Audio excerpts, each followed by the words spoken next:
Hi, I'm Sophie Wilson, and this is People of the Pool, where we have conversations with those making a positive change in Liverpool's business community. We're known for our music, for our culture, tourism, and of course, football. But what's caught my eye since moving back from down south is the innovation and entrepreneurship that's happening in the city region. And this podcast is about championing just that. I'm blue, not red. I don't have a purple wheelie bin, but I'm still a proud Scouser, and I can't wait to share the stories of positive, inspirational changemakers with me. In this episode of People of the Pool, we meet Jonny Clark, entrepreneur and founder of the Startup Grind Liverpool chapter. This is a community of over 220 unique early-stage tech businesses. As well as being an entrepreneur himself, Jonny is the co-founder of Liverpool startup GDPR Defender. He also has his own portfolio of 10 angel investments. Jonny, welcome to People of the Pool. Hello, Sophie. How are you doing? Good. Yeah, busy, can't lie, but all good stuff. Excellent. Let's start with asking, what is your earliest memory of doing business in Liverpool? I did a lot of sort of odd jobs growing up in my teens up until university. So helped out at my mum's pub, even tried my hand at a little bit of painting and decorating with one of her boyfriends. And at one point was doing door-to-door broadband sales at university before I ended up working at the university while I was an undergraduate doing summer schools and things like that as well. I guess my first sort of, real job, contracted employment that was sort of regular and, after I graduated from university was actually in the recycling industry. And then, went on from there and eventually made my way into tech. Wow. So what is Startup Grind Liverpool chapter all about? What is it? Well, so I after a stint of running a sort of startup incubation and acceleration suite of programs at Liverpool John Moores University, that came to a sort of a weird end during the pandemic, as a lot of stuff did for many people, and that was my sort of cue really to go off and do my own thing in many ways. And that's when I started GDPR Defender. It's when I started doing a lot of one-to-one consultancy with some quite prominent blue chip names, some sort of public sector teams, and also one-to-one with coaching other startup founders. But I really missed the community and events element of what we had at Activate, and other people did as well. And when we were coming out of that third lockdown, I'd just moved into the Baltic because spending 3 lockdowns in suburbia and also just things that had kind of gone on over the pandemic, I didn't really want to, I wanted to be in the epicenter of, I imagined everything coming back to life and people, not being scared to go out anymore and not needing to wear masks and things like that. But it just felt like things didn't really come back to life as quick as I'd imagined. So I thought there was a real gap to start a community for people in my industry. So just for listeners who don't know, can you just explain what the Baltic is? Oh, sure, yeah. So sorry, the Baltic being the Baltic Triangle area of Liverpool, which is, the sort of trendy, sort of hipster area where there's a lot of creative businesses, a lot of digital and technology businesses as well. Including Tuesday Media, I must add. Cool. So you started it to kind of foster that sense of community that was lost during the pandemic. But Startup Grind is a global phenomenon, right? It started. Yeah. So Startup Grind itself is a global community of, I think, over 600, probably more towards 700 chapters. Some of them are huge, London, obviously. It's a major tech hub.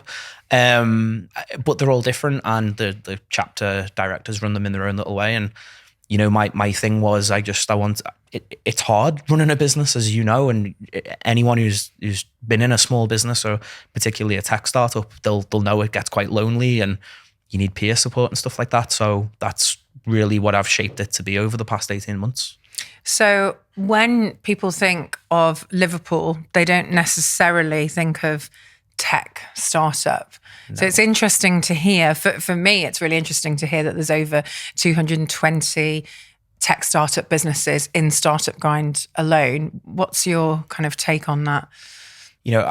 When I was working in economic development like 7 or 8 years ago, I remember doing some strategy session, and all that came out of it at the end of the day was, our focus should be beetles, boats, barrages, and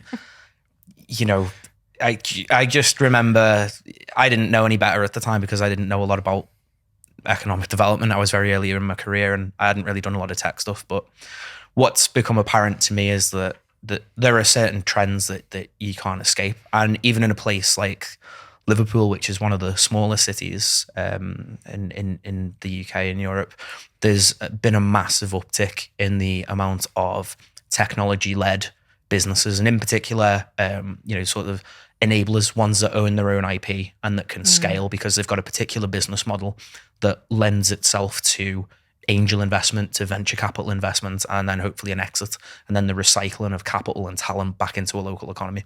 And, I think, all entrepreneurship's great. I would never knock anyone who's trying their hand at stuff, but the sort of global winds of change are, rewarding places like Silicon Valley that have a high volume of those sorts of businesses that have that model and have that sort of, those people and that money. And, Liverpool is not left behind by any means in that, we've got a great nightlife, fantastic hospitality sector, brilliant culture, all these fantastic things. Incredible manufacturing sector, very resilient, very advanced manufacturing sector. And, probably the jewel in our crown is probably health and life sciences. But tech is absolutely in there. And there's a great mix of companies doing things in, a multitude of sectors based around scalable technology solutions. So you're a geographer by background, right? And I guess places like Silicon Valley kind of emerged around the conditions that were there for people to thrive in. What do you think is about Liverpool? What are the conditions that mean these particular types of stuff? Because it is, from a journalistic perspective, that's quite a fascinating insight that these businesses are emerging here, and yet we're so known for our hospitality and leisure and tourism. But look, I would never, ever, ever, ever, this would never say X, Y, Z will be the next Silicon Valley. I absolutely loathe that phrase, and anyone that ever uses it, it's on site. Especially government ministers and policy makers that should know a lot better, because Silicon Valley, is a 60, 70 plus year story that involved billions of public sector investment and blue skies R&D that didn't come out of nowhere. And this latest iteration of it for the past 20 years, sort of post.com boom, is just one stage of its life cycle. That's not to say that Liverpool can't benefit from many of those same trends and determinants and factors. We have fantastic assets in this region that a lot of people don't know about. Now, depending on what type of business you want to grow, not all of them are going to be relevant, but we have, the facility, the Hartree Centre at Daresby, that's had $500 million, I think, in total over a decade of investment from companies like IBM. The School of Tropical Medicine has had billions put into it by Bill Gates and other people like that. But and those things are cool. Those, big ticket items. If you want to start a business in those areas, it's hard because you need a lot of money and you need all sorts of regulatory approval and stuff like that to work in those fields. But fundamentally, more than anything, a good place to do business is a place where people feel proud and happy to live. And actually, that might be the area where Silicon Valley and San Francisco aren't doing that well right now. There's a lot of social problems there. And people are fighting over what the cause of that is and what the solution of that is. But, when I look at Liverpool, I see a city that is, regardless of what your views on Brexit are, it is a fundamentally metropolitan European city that has a thriving cultural scene that I would think is comparable to Barcelona, other major cities, Lisbon, things like that. Maybe slightly smaller, but you can see a lot of the hallmarks there. And it's a place where people are keen to help each other. And I think that might be the number one thing in the business community. And it's certainly what I see in Startup Grind Liverpool. It's people lending their expertise without any expectation of something in return. I do a lot of that, as you know, and some people think I'm crazy for doing that amount. But I've been at this for like 3, 4, 5 years now, and I can see where it's going. There's no doubt in my mind.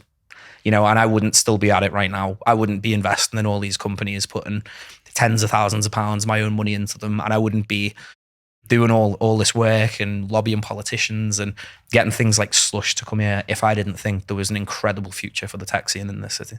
Okay. So putting a pin in Slush'd for 1 second. So any tips on investable startups? Any startups to watch in Liverpool in case we've got any investors listening? I mean, I'm not sure how much I can promote on a podcast. I don't want to get in trouble with the FCA. Look, have a thesis and be comfortable about what you're putting your money into. Yeah. And have a very fatalistic attitude. Just assume that, most businesses fail. And every company that I've put money into, I've thought, even if they fail spectacularly, that money has still done more good than it would have been just sat in my bank account or just put to other means. That's it. Tech is the domain where I believe I have a hypothesis around what the future looks like and what businesses that will generate returns on investment look like. And that's where I've put that money. So, I invested. My very first one was Supplywell, Tech Nation Rising Stars winner, followed by BetMate, another Tech Nation Rising Stars winner. MakeThread, absolutely incredible business led by two of the brightest, most amazing women in business that I know, Katie and Sarah, and a whole host of others as well in there that are doing great, and some London ones as well. U-Hubs and team. Shout out to those guys who are doing incredible things as well. We've created People of the Pool podcast with the support of the team at Bengo Media. Dozens of businesses, large and small, turn to Bengo Media to get their podcasts up and running through their training, consultancy, and even hands-on production. And right now, Bengo Media is offering you, People of the Pool listeners, free online training to help get your podcast launched in 90 days. You'll get insight into the steps to take and some of the biggest mistakes to avoid. So, to claim your free online podcast training from Bengo Media, go to podcastschools.com now. That's podcastschools.com. It's really exciting hearing about all of these innovative businesses, and you've got like such a strong vision and a sense of almost, philanthropy there as well.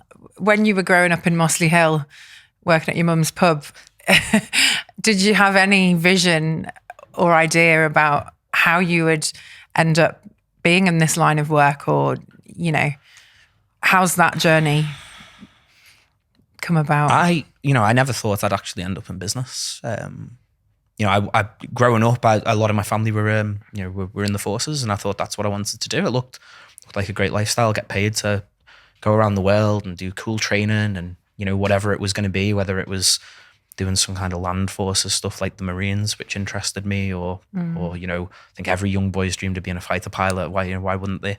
But as I grew up, I kind of had a lot of really good mentors in my life.